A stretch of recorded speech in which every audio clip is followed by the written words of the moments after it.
She had everything. Toys lined the shelves, books filled the corners. Her clothes were clean, her room was warm. From the outside, it looked perfect.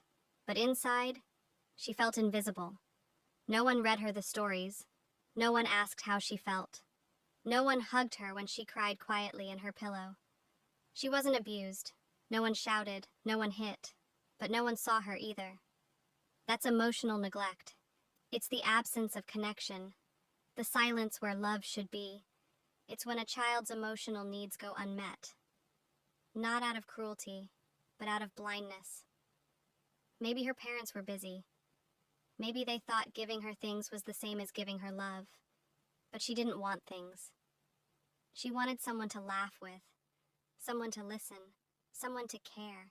Emotional neglect doesn't leave bruises. It leaves questions. Why do I feel so empty?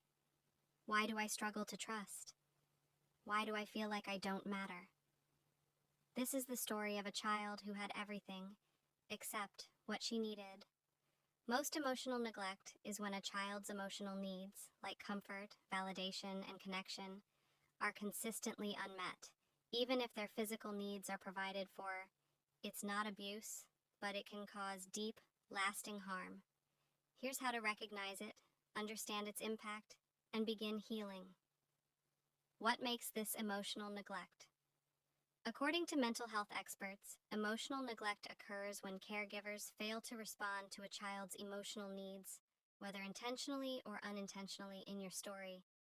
The child has toys, books, clothes, and warmth, but no one reads to her, hugs her, or asks how she feels. Her sadness goes unnoticed because she's quiet and has everything. This is not abuse because there's no active harm, but it is neglect because the child's emotional development is being ignored. Over time, this can lead to low self-worth, feeling invisible or unimportant, difficulty expressing emotions, not knowing how to name or share feelings, trouble forming relationships, struggling with trust, intimacy, or connection, chronic emptiness or numbness, a sense of being emotionally hollow. Signs you might have experienced emotional neglect. If you relate to this story, you might notice you minimize your own feelings or needs. You feel guilty asking for help or expressing emotions. You often feel disconnected, even in relationships. You struggle with self-compassion or feel not enough. These are common legacies of emotional neglect, and they're not your fault. What you can do to heal. Healing from emotional neglect is possible. Here are some steps. 1. Name it. Understanding that what you experienced was emotional neglect helps you stop blaming yourself. It validates your pain and gives you language to explore it. 2. Learn emotional literacy.